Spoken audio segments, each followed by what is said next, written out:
I'm David Bishop, author of MetaGility, and this is the Agile Uprising podcast.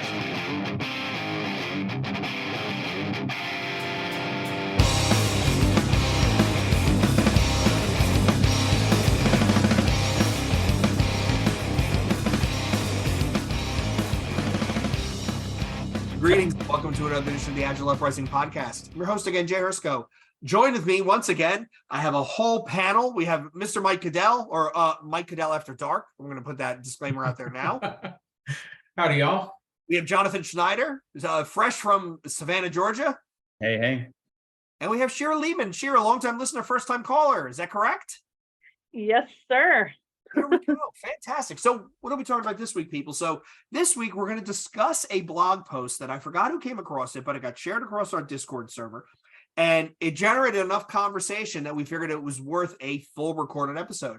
The post is from David Heinemeier Hansson. I hope I got his name right. I think he's one of the co-founders of Basecamp 37 Signals, along with Jason Fried. He had a post put out on May 25th, which I will link in the show notes. And the title, which is kind of heretical, Manage Process Before People. So I know Mike and I are ex-Waterfall PMs. I know Shira dips her toe into the project management space. I know John's done some work as well. So when I first saw this, it jumped out at me, and the four people on this episode, the four people who responded and said, well, that's a kind of an interesting take. So I'm going to start with you, Mike. What did you think of this, of his argument about why process should be the thing you concentrate on over people, which goes antithetical to 99% of all the stuff that we read, listen, hear, talk about? Yeah. Well, first thought is you have to question the validity of 99% of the stuff that we read and hear and talk about. Just to be fair. True. What DHH is getting at in this article, as it occurs to me, is that if you have solid process that values people and treats people with respect, then you don't need people to, quote, be their manager, because in many circumstances, people are put into, quote, manager roles to compensate for the dysfunctional way that organizations are structured and operate. What did you think, John? I have so many thoughts, so I'm going to try and start off with saying it. I understand the sentiment, similar to Mike. Like, it really depends on how you actually see managers and their roles and your perspective on it, because I can definitely be empathetic to the point of, oh, well, more managers must be bad because that just means more overhead and more complications for people. Like, I think that's kind of what the article's sort of implying, that, you want more workers that are self-organizing and autonomous. Like, sure, all those great buzzwords that we all know about. But when you look at the surface of how they're portraying it, and they're kind of saying how you want to be liked because managers are a bad thing, well, then that makes my head tilt on, well, what are they doing? Because, if they're just managing people and doing operations, like, yeah, then I agree with the article. But then I'd say, then you need to reboot and fix your managers more than just do process-driven approach. But once again, situational, right? I can't just make grand statements and assume it's the same thing. But yeah, that was my first initial reaction. Shira. I was just thinking about it from the perspective of, like, okay, what would this look like at my job, at what my team's doing? And the processes, that's the number one struggle. I'm a BSA, but they put me as a Scrum lead for this team because they just don't have enough Scrum leads. So I'm doing both. And that's the one thing we struggle with, is getting them to do the processes and the things that they're supposed to be doing. And in a perfect world, if they had already been doing all of this, yeah, it would be great. But I think putting that into practice is easier said than done. I think you're touching on an interesting point, where context is the most important part of this article, right? You need to view it through the context of Basecamp and 37 Signals. And 37 Signals has admitted that they have somewhere around 100 employees, right? Somewhere around 100. Yeah. So with 100 employees, and I'm not saying that the process before people argument is wrong. We're going to get to that when it comes to enterprise and where that comes in. But I do think there is a nuance to be had where a smaller company that's well in the Dunbar range, like not even close to, the maximum in the Dunbar sequence, it's probably easier to get by with less managers because you have more of those human connections. What was his analogy, Mike? The Dunbar sequence, it's your close friends is 5, 15 is a night out at the bar, 50 was a barbecue, and then 150 was a funeral or a wedding, right? That was his article. So if you think about this number, somewhere between a barbecue and a wedding, right? I mean, there's enough people that you have at least a somewhat one-on-one connection that I think you can get by without as many managers. But they did, I mean, he does have some interesting, so DHH actually talks us through the principles and how they work at 37 Signals. And some of the principles I actually thought were kind of fascinating. The first one that jumped out at me, or the first one he lists, was they replaced the DSU with automated questions. Jay, wait a minute. Wait, did you just use a 3-letter acronym for the daily scrum? No. It's DHH is his name. I didn't say DSU. Yeah. I thought you did. Never mind. Did I? Yeah, I heard that too. Sorry. Oh man. Jay, I'm heartbroken. You went down the rabbit hole. All right, who invited Mike After Dark? Okay, so he does. They replace a stand-up with a set of automated questions. And what are you going to work on? What did you work on today? I mean, Jonathan, thoughts? I don't necessarily think that's the worst thing in the world, especially if there's enough transparency around the work being done. Mm-hmm. That you don't really need to, okay, everybody get up, log into the Zoom, what do you think? Yeah, and this one's once again, context matters, so I'll just answer off both sides of my mouth. Like if you are having if you're in an organization, and by the way, it's not always bad to hear this. For example, my significant other works in an area where there's turnover, where she has new employees coming in monthly. Now she deals with hourly workers. It's a distribution center, so their onboarding and stuff they do is ridiculously high. So when you have things like, hey, we have people coming in and out, or contractors or people, buttoning up these questions and making it muscle memory and drilling it in, and like I could absolutely see value in that. Because it drives the mindset and behavior. But I'm personally in my own role, though, I have people that I've worked with for 3 years or more. And if I started to drill these and keep doing it, they honestly go nuts, and they want to be more creative and use the time as they see effective. And some of these questions naturally come out not in a dogmatic way at the same time, at the same place every time. So like they would actually make it their own. So I see both sides where, foundationally and mature wise, I get it early on, but after that, you'd actually frustrate a team and hold them back more. Mike, agree, disagree? Little different perspective. Think back to the origin of this practice of a daily stand-up. What's the reason? Why do it? What's the benefit? What are we trying to get done? I kind of understand that, like, having automated questions and just putting them in, because right now the team I have, their daily scrum is not exactly like that, but very close to it, because all the developers are in India, but the lead engineer is in California. So they have their daily scrum there, they record it, and then as people wake up across the globe in other locations, they'll watch it and then know what everybody else is working on. And the people who aren't on that call will put it into the chat in the same meetings call. So we kind of do a combination of that, and I could see the validity in having just that, but I think the combination of it is also good. Yeah, Mike, I think your question's spot on though. Like, are you doing it because you were told to do it, or do you know why you do it? Yeah. So having been taught Scrum way back, the purpose, current day Scrum guide will reinforce this. In a Scrum context, the purpose of a daily Scrum is for the team to align their efforts and coordinate how they're going to work together that day to make progress towards their goal. Right? Much different than answering 3 rote questions. So where I land on it is, what does that team need and what is in best service of that team? The 3 questions or 2 questions or however many you want, doing them asynchronously, like kind of the approach that Shira mentioned is brilliant. Because it doesn't create a barrier around times and time zones, and if people can consume things and you can gain a shared context asynchronously, which is a very valid thing.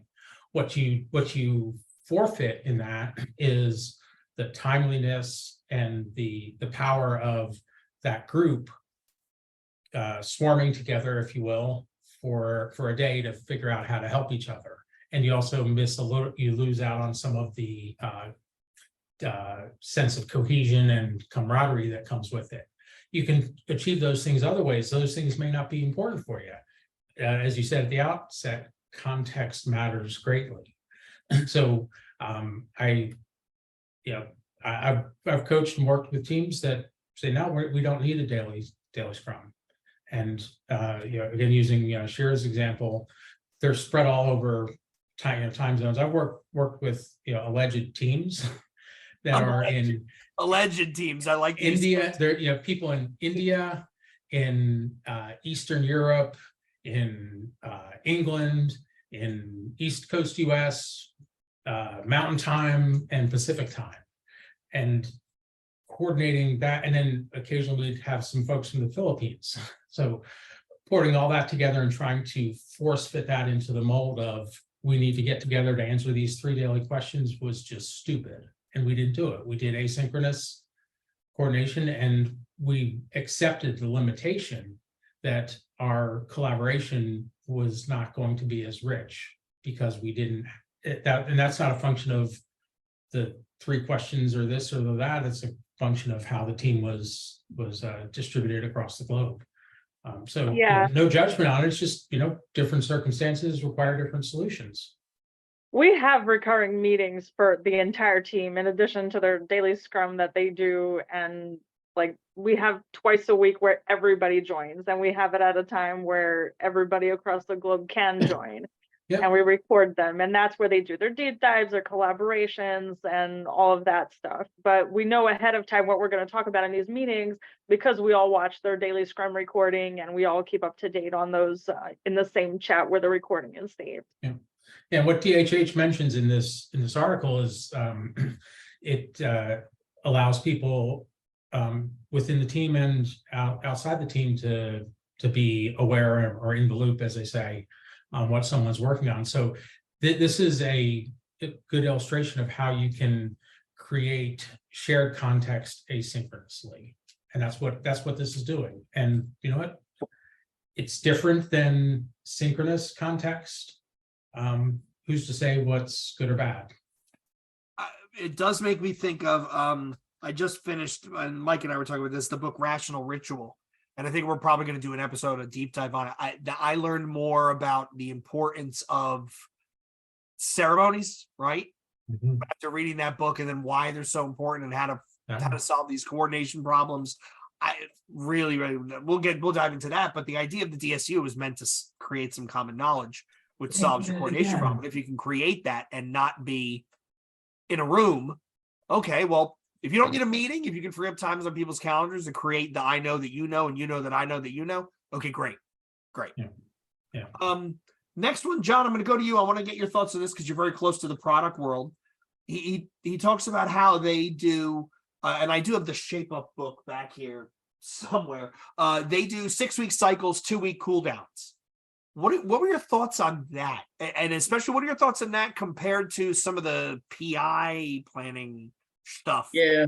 And once again, this is one of those things where it's good for you. Like, it makes sense for your business. And that's kind of the way that I usually like to approach all these things with, what's the right cycle? How often should we release? How does it work for the business continuity and planning? I've been in areas, and I'm sure other people in the audience have too, where the customers actually want a software or a product that almost never changes. And if it does, it's because of security or something really egregious. But financial systems or financial software is a good example where if you push an update to a software, to a finance accounting software system, they never want that thing to change.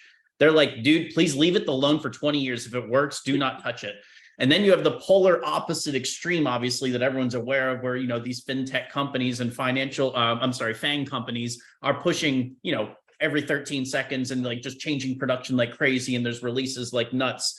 And so my point is like, yeah, if you want high, good quality context and it makes sense with your business value propositions to do a 6-week cycle and do 2 weeks, and it's a good, healthy balance. And remember the context of the article, right? And 37 signals, like that size of that company for what they do and for the value they produce to customers, like that makes sense. It's a good flow. So that's kind of my approach to that. But to add a little more spice to this, it's actually interesting too. Like they kind of show how they do these 6-week cycles that make sense. I would dig more. I didn't dig into it, but I would be curious to dig into those 6 weeks to be like, okay, what is actually going on, like in terms of research, UX design, the solution, the architecture, because sometimes that's a misleading statement where there's actually architecture and work and things happening before the 6 weeks. Right. And so they gaslight you a little bit. So it's not really 6 weeks. So just keep that in the context. It's the nuance. It's the nuance of the actual process and operating the system. I do, however, the idea of their 2-week cooldowns and the idea of, okay, we've just now sprinted, ran. Yeah, I actually like that. Take a beat, take a moment, do some planning, do some thinking. What's the term I came across? I need to have a think. Apparently that's corporate speak. If somebody ever said that to me, what are you, a Vulcan? But I think that also, it reiterates the point that you can't go pedal to the metal 24, 40 hours a week, 52 weeks a year. You just can't. You can't. You're going to kill your people. You're going to kill your org. You need to come off a bit to gain gains. You need to take you can't sprint the whole race, right? No, you're right. And the last thing I'll say to that too, and I'm glad you mentioned the 2-week cooldown. The fact that they actually dedicate the 2 weeks as a time, like a whole, is important, because I see a lot of people that are like, oh, we'll put 10% of your capacity to innovation. And I'm like, yeah, that never happens. I've tried. It never happens. Mike, have you ever seen it happen? Have you ever seen it happen where someone says, oh, we're going to carve off, we're going to do capacity Tetris, right? Shout out to Brandy Olson, right? And her book on flow. We're going to do capacity Tetris, Mike. You get 35% of your time on this project, 45% of your time on that project, and then X amount of percent time for improvement and innovation. Does that really work? I've seen one case where they actually had the discipline to measure that, and they were doing maybe a quarter of their allocated innovation and continuous improvement time to the planned category of work. It's I would say it's a very rare exception if it does happen. And underneath that is the way that it's presented here, where 6-week cycle, 2-week cool down. If you look at SAFE, the Scaled Agile Framework, they have the innovation and planning sprint is a similar concept. Gone are the days of that innovation and planning sprint being the hardening sprint. Right. They've moved away from that, fortunately. But what's always problematic when trying to explain the idea of the innovation and planning sprint is the visceral reaction to, what do you mean you're not doing work for 2 whole weeks? We could do a whole episode on overcoming objections to the IP sprint. Like, we could literally do it. It might be like 6 hours. We'll have people calling in after it started to say, I have feelings, because just start a radio show. Right. You're on the air. Agile with Jay, you're on the air. But I do think that's a whole topic in and of itself, overcoming that. And no offense to anyone, it's a mental block.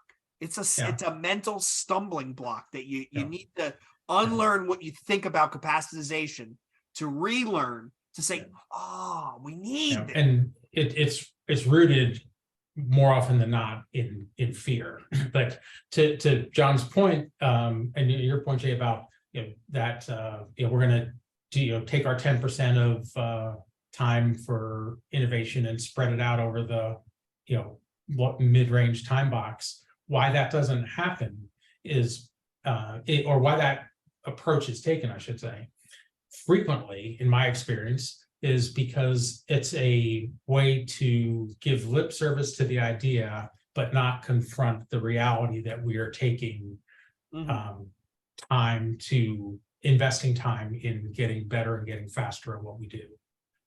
So, Jay, it all comes back to biology and Yeah. human nature. Yep. Here we By the go. way, quick funny story to that. There was a company at one point that wanted to push a learn, grow, and go program where they wanted everyone to allocate 10% of their time toward learning. And for 6 months, every single individual, and I'm telling every single individual contributor said, yeah, no, none of that ever happens. We never have time. It's just for show. And so I actually went to leadership and said, do you truly believe in this? And they went, absolutely, we want to do. So I said, great, we're going to make every team that when they sprint plan, the first thing they do is plan learning items in the backlog and claim their time. Immediately there was backpedaling because then they realized how much work was actually getting put in sprints that lowered their capacity. And they actually, yeah, it was an awkward conversation. So. I think you and Mike are touching on the whole. It's talking the talk and walking the walk. It's proving what's actually going on behind the scenes. Shout out to Training Day. It's the movie I quote the most. It's not what you know, it's what you can prove. I think that those things, they throw a big magnifying glass on what people think is happening. What is it? The way the process is designed, the way the process is described, the way the process actually gets done. Like all three of these things are the way it's documented. They're all completely different. There was another thing that he calls out here this year. I wanted to ask you about this because I think out of all of us, you're the most recent in your role. He talks about how the review of work for new employees and how they specifically assign that to a mentoring peer. So they have someone who's senior staff member serves as a mentor for a single person. And then the mentors are given responsibility to say, if she was my mentor, you are the one responsible for making sure my work quality is of what you're expecting, right? Does this make sense? And do you think this is actually possible in a company of a larger size, that whole idea? So I love that idea. And my now boss, not the one who I started with, the first thing she did was set me up with 2 mentors. We met every week. Now it's every 2 weeks. And that was the most helpful thing ever because I got to know them and then I feel comfortable asking questions. And it just really helped me get more comfortable in my role and learn the correct processes and procedures and stuff. And is that feasible in a bigger company? I think it depends on who the management is. Because like I said, my new boss, that's the first thing she did. My previous boss was like, sit there and read all these Confluence pages and I'll get to you eventually, So like it really depends on if the person who is in charge is invested in the employees that way, Great way to put it. I'm sure John's hired people. I think Mike has hired people. We've all had the instance of where we had to hire people and we're paying them to sit around because the hardware isn't ready, the network access isn't ready, they don't have rights to this. They're still trying to figure out that. Now, I do think the other extreme is the extreme of, hey, you start a job at Etsy at 9 a.m. and by 10:30 you're pushing code into production. I think that's maybe a little bit delusions of grandeur, right? I think for them it works, but I also think that I have seen some catastrophically bad software engineers. I mean, that's another problem. Like I'm on a team right now that R4 is their last release and the team's getting disbanded. So they don't even have any motivation to put any good practices and processes into place. So it's an uphill battle for me as a Scrum lead. It's like I got them to record and like collaborate on their daily stand-up, but the engineer in California wasn't even aware they were doing a stand-up every day.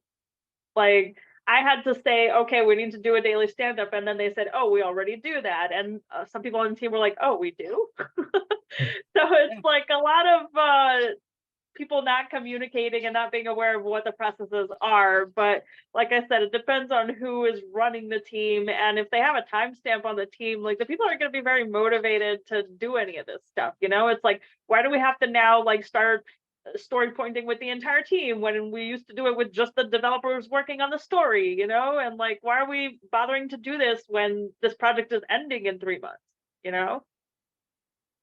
Mike.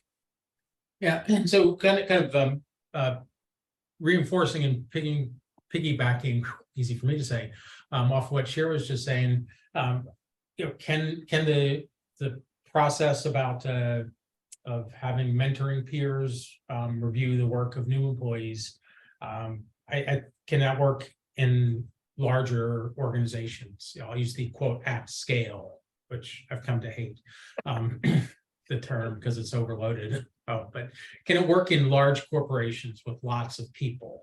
And I'll offer a slightly maybe controversial answer is that is the only way to effectively bring new people into the work and the work culture of an organization, regardless of the size. So there's a benefit of having someone who's roughly a peer being the person who's helping and onboarding a new person, because it takes away much of the power dynamic. So if I'm looking to the person who's my quote boss, I'm going to be much less likely to ask questions as I'm learning things, because I'm afraid I'm going to look like a schmuck who doesn't know what he's doing. I do that in many other ways, so no need. I don't help besmirching my own name. Yeah, but the idea of peers mentoring really is effective. The firm that I work in, we do that. We hire every year. We hire a couple new college grads, and what we've recently started doing is having the new college grads work on an engagement with a senior person. And that senior person is responsible for mentoring that new college grad and helping that person understand what we do and why we do it. And the potential for the peer-to-peer learning is fantastic. And the added benefit is it keeps the senior people a little more on their toes, having to explain to someone why we do something. Kind of keeps you on your toes, and maybe you go, yeah, this is the way we do it, and we're considering doing something different, which is a code for saying we do this now and this is stupid. I just realized, so I'm gonna try to change it. So I'm gonna take us a little bit off to the side. I'm gonna ask you this, Jonathan. I'm gonna put you on the spot. We've talked about management, right? Specifically, which is the oversight of people who work in your company. Typically, a lot of companies have people who are managers, but are also responsible for delivery of something, right? So they are simultaneously an individual contributor and a manager. Good idea, yes or no? Yeah, the concept of working managers is always a spicy thing that a lot of leaders love to have, because once you get a taste of it, it's like a thing of dopamine where they're like, oh, wow, look how much more efficient. And they're probably someone who did this in the past who got promoted because they were so good at it. And it's funny you say managers. Heck, I know a lot of people that are working directors and working executives even that fall into this trap. And I say trap because on average and normally these people that continue to do this in the lack of their good people leadership and strategy succeed by showing their individual contributions. And it's unfortunate because if other leaders or peers see this happening, what they should call out is that's a really good individual contributor that needs their career or organizational design fixed, because that person is probably not in the right spot to be best optimized. That's the way it should be viewed. There's no harm or shame. And because this actually is another thing, a lot of people in the food and restaurant industry will say nothing's better than a manager who knows if they're short staffed, they can roll their sleeves up and help the employees, and the employees love it. Right. So there's a little bit of that too there, where if you're on a late software development deployment and it's going wrong and the manager hops on and just helps facilitate, like, teams love that managers care and do some of that stuff. So I have to be careful to say it's not always bad, but when they're doing it as their primary thing, yeah, I would course correct it. In my own experience, I've done both. I've been just a manager. I've also been a manager who's also an IC. I've been just an IC, and I am unless I am an aberration, I strongly think that you can't have a manager who you're also tasking with delivery, right? I go back to, I forget what book it was. They talk about there's two kinds of people in an organization. There's the people that manage the delivery of value, right? So this is your developers, your software engineers, your testers. But there's the people who manage delivery of value, and there's the people who manage the people who deliver value. I think I'm of the personal opinion, when you start crossing the streams, you're doing two jobs equally badly. And then when you have multiple directs, the number of directs increases. And then, I mean, what is your raison d'etre, right, to being there? Am I there to make John Shearer and Mike better, to support them and get them to grow? Or am I there to deliver the widget? Because if I have to do both, somebody's getting short shrifted at a certain point. Again, now we're back to not capacity Tetris, but area of focus Tetris. Mike.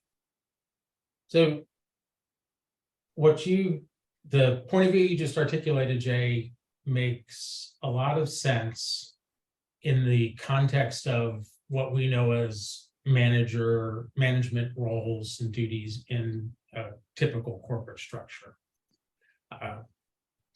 What DHH advocates here, whether that is scalable to tens of thousands of people, is a follow-on discussion. But what he's advocating here is that the role of manager is so much lighter weight that you can effectively do creating work, direct value creating work, and be the manager, because it doesn't take a whole lot of time, focus, energy, and effort in the way that his companies are set up. So that there's a bit of a finer point underneath that. And I'm not naive enough to say that, yeah, this could work at, global bank, global insurance company with, 48,000 people.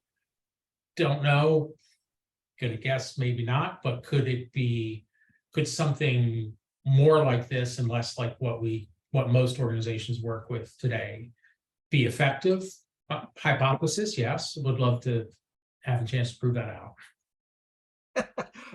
Very true. I mean, there's the scale thing that comes into play. The other aspect of management that we're not talking about is Jonathan is an amazing web UI developer. He is so amazing that we're gonna promote him into management. Yeah. So because John's a great employee. Yeah. And then we wonder why John looks like, he goes from having a full head of hair to Mike's head of hair in like 6 months, and we can't figure out why. I mean, we also need to be more, and I think most companies are getting smarter with this, where you do need to have that principal track of someone who is very good at the particular skill that they're in, giving someone a promotion into management because that's your way of recognizing their hard work. And taking one of my 4 comp science major interns, right, who's been here 4 years and is really good, and then making them a manager of people when they may not have even taken any management courses. I was just gonna say, like, they give us like a stipend for like classes and stuff related to our work, and my boss's boss mentioned that there were some leadership classes at Wharton that he recommended we go for, like the entry level and lower level employees. And I think this is what he's anticipating. So like when we get to that point where, you went from doing dev work to you could be a manager now, at least you have some kind of tools and skills for that, Which is, I mean, that's the example of skilling people up to get them to be ready. So when that opportunity does present itself, if that's your path, that they're there. But I've seen many developers become managers and just. So quick hot take. I think it's worse to have a person who shifts to a manager role that's not ideal or good, but is going to figure it out. What's worse than that is actually HR trained person who speaks like a robot and comes off very ungenuine with their employee. I've actually been more irritated and frustrated by a manager who's just reading books like a robot and going through the motions than someone who actually sits down with me and goes, I really don't know what I'm doing, so I'm just going to talk with you and figure it out. Like, I actually like that approach more than someone that's just doing motions. Very true. because that's an authentic Yes, person showing Right. up. Right. That takes all the stress right out of the room because you're like, hey, John's figuring it out. I'm figuring it out. Shira's figuring it out. All three of us are figuring it out together. So we really can't Right. get mad at each other because we all know that we're all just trying to figure it out, which is that's a whole different conversation. The whole bring your whole stuff to work versus the emotional safety versus just authenticity. Right. One of the things I forgot to touch on it when I was asking Shira about the whole making an employee as a mentor and having them judge their work. There was an article, I think I threw it in Discord, about the Feynman learning technique from Richard Feynman, where he talks about how the best way to know if you learn something is read a lot about it and then try and explain it to someone else. And if you can't, you obviously don't know enough. And if you can explain it to someone else, then he says, well, simplify your language, add metaphors, add analogies, make it easier to speak. If I ask Shira, who's my colleague, hey, how do I do this? And she goes, I don't know, this process is completely stupid. I learned a whole lot more by that one off the cuff remark than hours to go back to Shira, hours of reading a Confluence page. So I think we're making good on time. So I want to go around the table. The article really was about process and how process with a well-defined a feedback loop heavy process, you can get away from having traditional managers. You don't have to worry about managing the people so much. But we also touched on all sorts of things around management and just best practices. John, final thoughts? So to ask the question, should we manage process before people?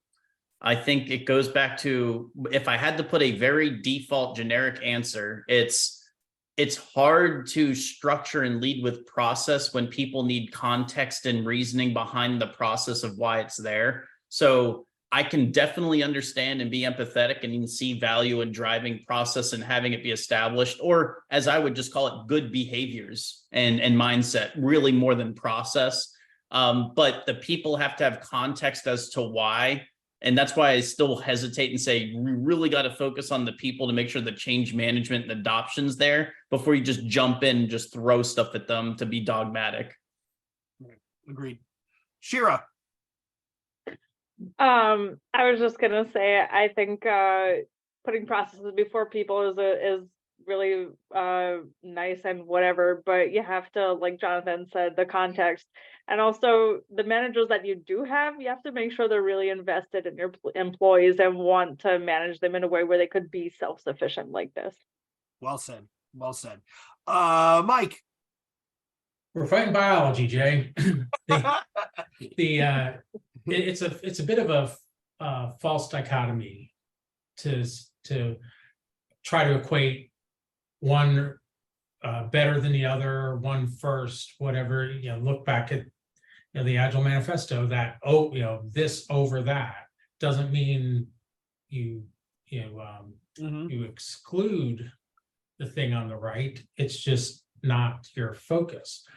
In the title of the article, manage process before people, the way that occurs to me is have sound process in place so that you can then spend your time on people, to John and Shira's points. And you get the happy circumstance of people know what to expect. They kind of know how to do their job, and you don't got to spend as much time fixing problems that come up with the human OS. Right. So it's a both, and done in the appropriate balance. You just reminded me of Johanna Rothman's quote where she just said, we employ adults. We should treat them like adults. Yeah. Right? Okay, so I want to thank everybody. This has been a great, quick conversation, unstructured and unscripted, but I thought we did the topic justice. I will link to the article in the show notes. Once again, I want to thank everyone for tuning in and listening. Patreon, Discord, blah, blah, blah, blah, blah, blah, blah. Until next time, this is the Agile Uprising podcast signing out.